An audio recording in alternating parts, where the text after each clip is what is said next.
하나가 된다는 것은 무엇일까요? 우리가 마음을 합하고 뜻을 같이 하는 것, 바로 그것을 하나가 된다라고 합니다. 물론 하나가 된다라고 해서 내가 사라지는 것은 아닙니다. 때로는 의견이 다를 수가 있고 때로는 긴 호흡을 서로 주고받아야 할 때도 있습니다. 서로가 다르다 하더라도 그 다름을 인정하고 서로 존중하며 같은 방향으로 나아가는 것이 바로 하나가 되는 것입니다. 그런데 성경은요, 우리에게 말하기를 우리가 그리스도 안에서 하나라고 합니다.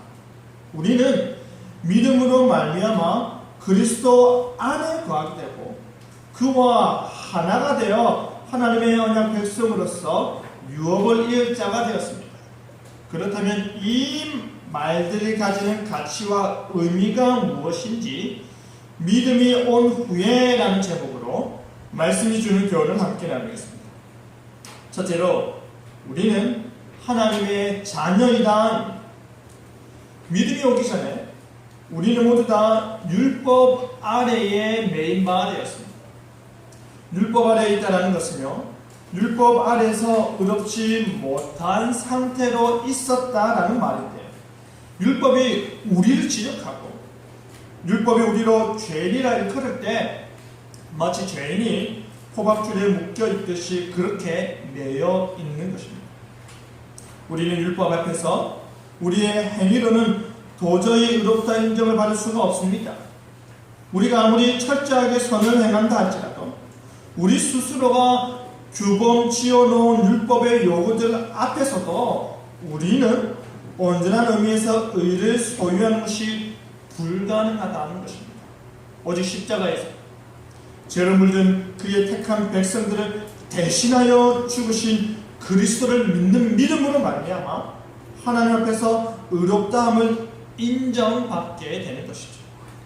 여러분, 율법의 행위로 의롭다함을 얻은 육체가 없다라는 말에는요, 유대인들이 그렇게 존경하고 떠받드는 믿음의 조상 아브라함 역시도 당연히 포함되는 것입니다. 바울은 이에 덧붙여서 만일 누군가가 행위로 의롭다함을 얻게 된다, 얻을 수 있는 자가 나온다면 그리스도께서 헛되이 죽으시게 된다라고 말합니다. 죄로 말미암아 타락하여서 전적으로 부패하고 무능력한 인간이 만약 행위로 의롭다함을 얻는 게 가능하다면요, 그리스도께서 헛되이 죽으시는 게 된다라는 것입니다. 실제로 율법이 우리를 맨다라는 것이 무엇입니까? 율법이 우리 속에 있는 죄를 더욱더 죄되게 만드는 것입니다. 율법 안에 있으면서 율법 그 자체로는 죄에서 우리를 해방시키지 못하게 만드는 것입니다. 그러니까 우리는 믿음을 통한 구원의 새 생명을 갈구할 수밖에 없게 되는 것이지요. 그것이 바로 율법이 가지는 초등 교사로서의 역할인 것입니다. 우리를 그리스도께로 인도하는 것입니다. 그렇다면 15절에 믿음이 온다라는 것은 무엇입니까? 구약시대에는 믿음이 없었다는 말이 아닙니다. 지금 사도 바울은요, 구약의 하나님 백성들이 믿음으로 말미암아 구원받음을 거부하는 것이 아니라 자신들을 죄와 사망에서 영원히 해방시킬 구원자신 예수 그리스도를 믿는 그 믿음을 말하는 것입니다. 그 믿음으로 말미암아 의롭다함을 얻게 된다라고 말하는 것이지요. 그리스도께서 성육신하기 전에, 그리스도께서 십자가에서의 대속의 사역을 성취하시기 전에 구원자를 갈망하던 시기를 가리켜서 믿음이 오기 전이라고 말한다면 사도 바울과 더불어 지금의 우리는 지상에서의 모든 사역을 마무리하고 승천하신 예수 그리스도를 돌이켜 바라보는 시기이기에, 승천하사 하나님 보좌 우편에 앉아 계신 그리스도를 우러러보는 시기이기에 지금은 믿음이 온 후라고 말할 수 있는 것이죠. 지금은 참된 구원자이신 그리스도를 믿는 믿음이 온 후라는 것입니다. 바로 그 약속에 따라 그리스도께서 오시고 구속의 사역을 성취하시고 다시 그가 오시기 전에 계셨던 아버지께로 가셨습니다. 하나님과 인간 사이에 깨어진 언약을 중재할 수 있는 유일한 중보자이신 예수 그리스도를 말미암아 그 믿음을 소유한 자는 이제 하나님의 아들이 되는 것입니다. 그렇다면 믿음으로 말미암아 우리가 하나님의 아들이 되었다라는 말은 무엇입니까? 하나님의 자녀가 되었다라는 말입니다. 너는 내 아들이다. 그렇게 말씀하신 하나님께서 이는 내 사랑하는 아들이라 말씀하신 그 하나님께서 그 아들 되신 예수님 안에서 우리에게도 동일하게 말씀하시는 것입니다. 너희는 내 자녀다. 너희는 내가 사랑하는 아들이요 내가 너무나도 귀하게 여기는 딸이다 라고 말씀하시는 것이죠. 그런데 여러분, 하나님의 자녀가 되기 위해서 필요한 것이 무엇입니까? 믿음입니다.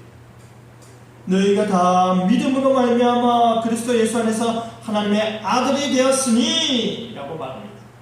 믿음이 중요한 이유가 무엇입니까? 믿음이 없이는 그리스도 안으로 들어갈 수 없기 때문입니다. 믿음이 없이는 그리스도와 연합된 한 몸을 이룰 수 없기 때문입니다. 오직 우리와 하나님 사이를 연결해 줄 수 있는 유일한 중보자이신 그리스도가 아니고서는 우리는 하나님의 자녀가 되지 못하는 것입니다. 그렇기 때문에 오직 그리스도를 향한 믿음으로 말미암아 우리 역시도 하나님의 자녀로 인정을 받는 것입니다. 오직 그리스도를 향한 믿음으로 말미암아 자격 없는 우리가 자격을 획득하게 됩니다. 가치 없는 우리가 가치 있는 존재가 되는 것입니다. 그 그리스도를 향한 믿음으로 말미암아 우리는 하나님의 자녀로 입양되는 것입니다. 그렇다면 여러분, 하나님의 자녀가 되었다는 것이 기본적으로 가지는 의미가 무엇입니까? 거룩하신 하나님의 품 안에 거하게 되었다라는 말입니다. 우리가 더 이상 율법 아래, 죄 아래 있는 존재가 아니라는 말입니다. 하나님과 깨어진 관계 아래 있는 존재가 아니라는 것이죠. 하나님과 회복된 바른 관계 속에 놓이게 되는 것입니다. 그뿐 아니라 하나님의 자녀가 되었다는 것은요, 하나님은 이제 여호와 하나님, 전능하신 하나님, 만군의 여호와 등과 같은 표현과 더불어서 무엇이라 부를 수 있게 된 것입니까? 아버지라 부를 수 있게 된 것입니다. 죄로 인하여 깨어지고 부서진 창조 질서 가운데 하나님의 자녀로서의 특권을 부여받음과 동시에 하나님을 아버지라 부를 수 있게 되는 것입니다. 우리가 하나님을 아버지라 부르며 기도하고 우리가 하나님을 아버지라 부르며 찬송할 수 있게 된 것입니다. 우리가 하나님을 진실로 나의 하늘 아버지라 믿어 의심치 않는다면 그것은 바로 성령 하나님께서 우리 속에 역사하고 계시다는 증거임을 믿으시길 바랍니다.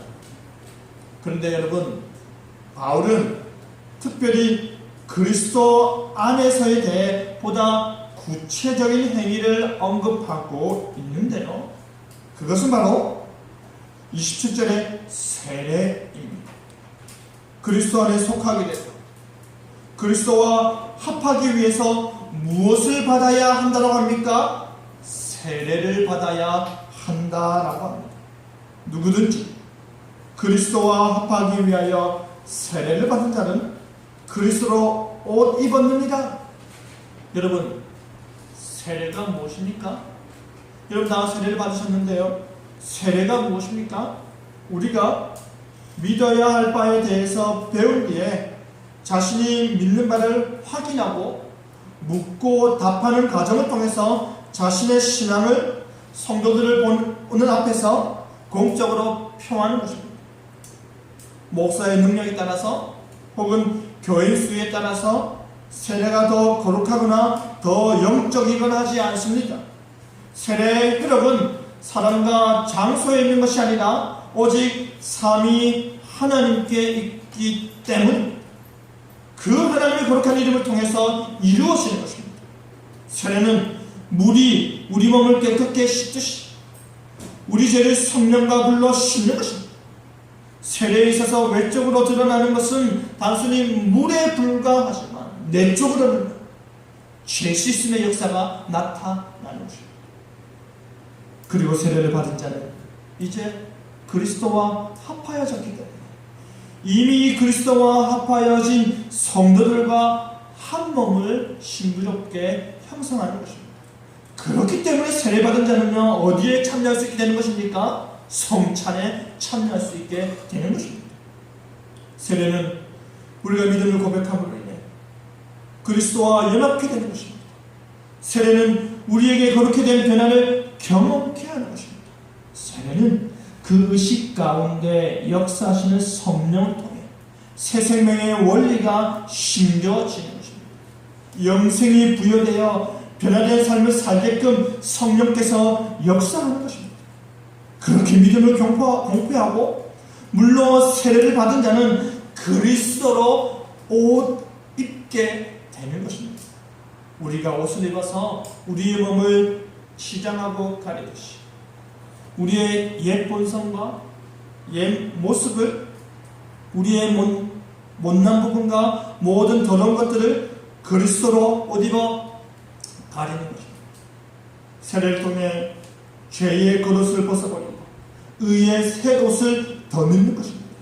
그 옷이 바로 자녀들이 우리가 반드시 입어야 하는 옷인 것입니다.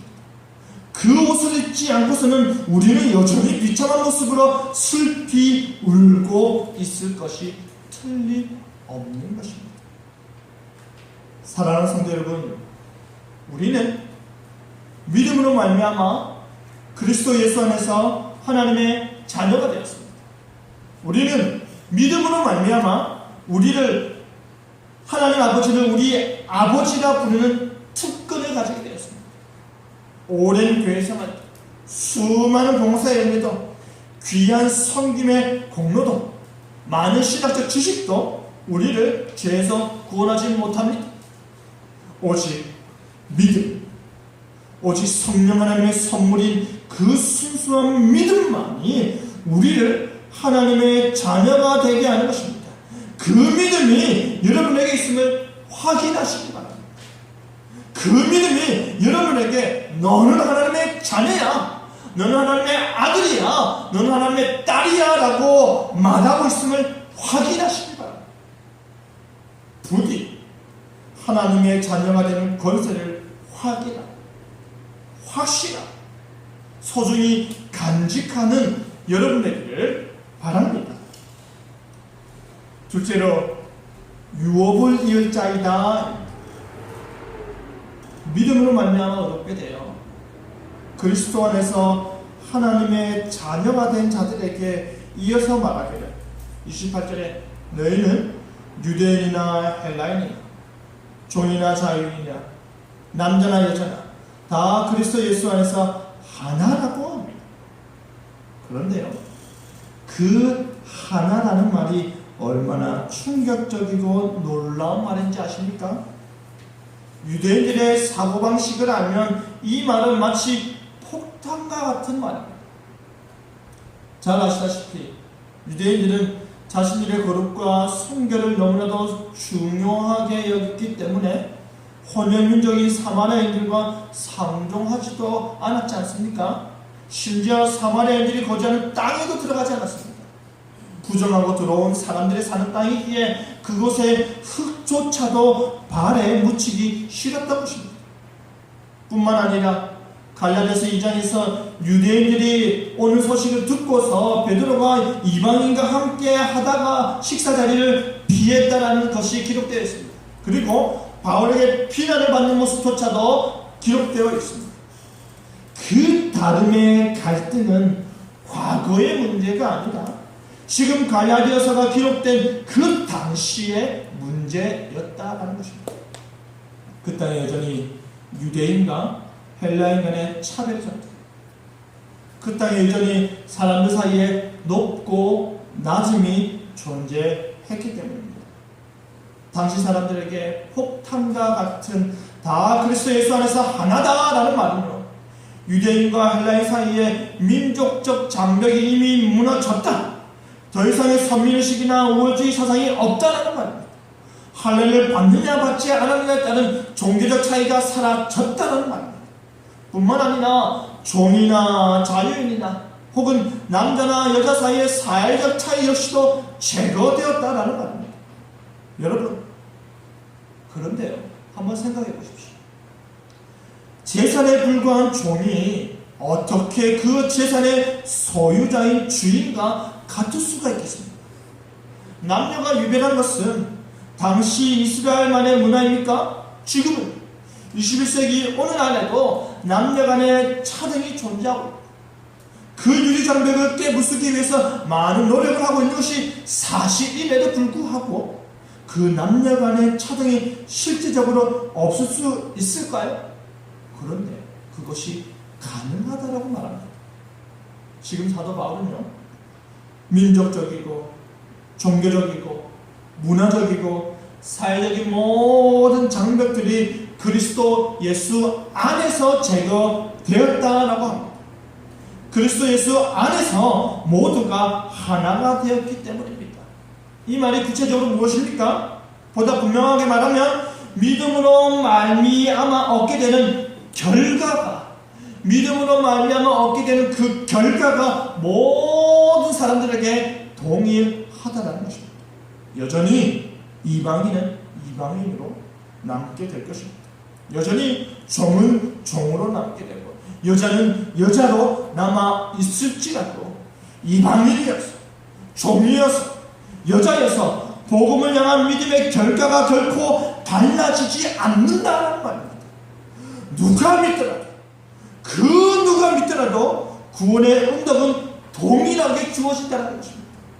예수님 때문입니다. 예수 그리스도로 말미암아 주어지는 공덕에는 차별이 없고 공평하시다는 은혜가 우리에게 주어지는 것입니다. 여러분, 한 분이신 그리스도 안에서 모든 다양한 부류의 사람들이 차별 없이 하나를 이룰 수 있는 것은 만물이 그로 말미암아 나오게 하신 그리스도와 연합하였기 때문입니다. 만물보다 크시고 만물이 그로 말미암는 분, 그분과 우리가 하나가 되었습니다. 온 세상보다 크신 분과 연합하여 하나가 되었어요. 이 세상에서의 높고 낮음의 문제가 믿음 안에서는 아무런 의미가 없는 것입니다. 이제 그리스도 안에서 믿음으로 말미암아 새로운 피조물이 된 우리는 그 믿음으로, 그 하나됨으로 하나님 아버지께 나아가는 것입니다. 그 어떤 우월의식이나 차별이 존재하지 아니하고 동등하게 하나님 앞에서 같이 서게 되는 것입니다. 그리스도 안에 가는 복이 이렇게 크고 좋은 것임을 깨닫기 바랍니다. 이제 그리스도께 속한 자는요, 그리스도와 하나가 된 자인데, 그와 하나가 된 자들은, 하나가 되었다는 그 이유 하나만으로 그리스도께서 받아야 할 유업을 믿음으로 연합된 자들도 받게 되는 것입니다. 그런데 지금 사도 바울이 강조하여 말하고자 하는 것은요, 율법을 고수하고 율법을 소유한 자들에게 정통 아브라함의 약속과 유업을 이어받은 자라고 생각하는 자들에게 너희들이 아니다 라고 말하는 것입니다. 그러면서 하는 말이 아브라함과 다윗 자손으로 오신 예수 그리스도를 믿는 자들이 진정한 의미에서 아브라함의 자손이다. 오직 예수 그리스도를 믿는 믿음으로 그 믿음의 주로 받아들이고 오직 예수 그리스도를 믿음의 대상으로 받아들이고 그와 연합한 자들이 진짜 아브라함의 자손이다 라는 말입니다. 이제는 혈통이 문제가 안 되고 신분이 문제가 안 되고 계층과 성별도 문제가 안 되고 빈부격차도 문제가 안 되고 오직 믿음만이 아브라함의 자손이 되는 유일한 잣대가 되는 것입니다. 그 아브라함의 자손이 된 자는 이제 그리스도 예수 안에서 모두 다 약속대로 유업을 이을 자가 되는 것입니다. 모든 인종과 신분과 계층과 성별을 떠나서 약속을 함께 유업으로 이을 자가 되는 것입니다. 여러분, 너희는 약속의 자녀다라는 이 말씀을 기억하시기 바랍니다. 여러분은 약속의 자녀입니다. 우리는 약속의 자녀입니다. 이 약속은 아브라함이 만들었거나 이 약속은 아브라함의 후손들이 자기들 좋으라고 만들어낸 것이 아닙니다. 하나님께서 주신 것입니다. 하나님께서 너희는 약속의 자녀라고 말씀하여 주신 것입니다. 하나님의 주권적인 작정과 섭리 가운데 언약의 당사자인 그의 친백성에게 주어진 것입니다. 분명한 것은 무엇입니까? 내가 하나님의 자녀가 되고 싶다고 해서 될 수 있는 것이 아니라는 사실입니다. 오직 은혜로, 오직 하나님의 놀라신 은혜로 우리가 그의 자녀가, 그의 언약의 약속의 자녀가 되는 것입니다. 하나님의 절대적인 주권하에 하나님께서 택하시고 하나님께서 부르시고 하나님께서 그 뜻에 따라 우리를 그의 약속으로 부르시는 것입니다. 저를, 여러분을 하나님의 약속으로 부르시는 것입니다. 저를, 여러분을 너희는 내 자녀야 라고 하나님께서 말씀하시면서 이 약속 기억해라 하시는 것입니다. 오직 믿음으로 말미암아 그리스도의 구속의 역사에 포함되는 모든 자들이 약속의 자녀가 되는 것입니다. 그 약속의 자녀가 또한 유업을 이을 자가 되는 것입니다. 그리스도의 대속적 죽음을 믿음으로 말미암아 아브라함의 자녀가 된 모든 하나님의 자녀들은 모두 다 그 약속대로 유업을 이을 자가 됨을 말하여 주는 것입니다. 사랑하는 성도 여러분, 전 세계를 통틀어서 온 우주를 통틀어서 단 하나의 나라, 하나님께서 보좌에 앉아 계시고 천군 천사들이 그 앞에서 눈을 가리고 찬송을 부르는 나라, 유일한 아들이신 예수 그리스도께서 보좌 우편에서 우리를 위해 중보하시는 나라, 그 사랑의 아들의 나라, 그 거룩한 나라가 영원히 하나님의 주권자 통치 아래 있을 때에 그 나라를 믿음의 자녀인 우리가 유업으로 받는 것입니다. 그 나라에서 영원히 구하면서 하나님을 찬송하고 하나님을 예배하고 하나님을 아는 일에 기뻐하고 하나님을 사랑하고 하나님을 감사하고 하나님 때문에 행복한 삶을 사는 것입니다. 그 거룩하고 복된 유업을 이을 자가 바로 믿음 있는 자인 우리라는 사실을 굳게 믿으시는 여러분 되기를 바랍니다. 말씀을 맺겠습니다. 사랑하는 성도 여러분, 여러분은 하나님의 자녀입니다. 여러분은 하나님 나라의 유업을 이을 자입니다. 그렇기 때문에 우리는 믿음이 오기 전인지 믿음이 온 후인지를 스스로에게 물어야 할 것입니다. 그 믿음이 내게 있는지 스스로 따져보시기 바랍니다. 그 믿음이 나로 진정 하나님의 자녀가 되게 하였는지, 그 믿음이 진정 나로 하나님의 약속을 그 유업으로 있게 하는지, 그 믿음이 나로 진정 그리스도의 것이 되게 하였는지 진지하게 묻고 스스로 따지고 또 물으시길 바랍니다. 그리고 나서 여러분의 지금이, 여러분의 오늘이 믿음이 온 후의 삶이라면 내가 하나님의 자녀다, 내가 하나님을 아버지로 모시는 자다, 내가 유업을 이을 자다, 내가 사랑받고 있다, 내가 특별하다, 나는 존귀한 자다, 그 사실을 확신하며 사시길 바랍니다. 내가 하나님을 아버지라 부를 수 있다는 그 사실을 날마다 확신하며 사시길 바랍니다. 그래야 믿음이 온 후에 기쁜 삶으로 늘 감사하는 저와 여러분 되기를 간절히 바랍니다. 아멘.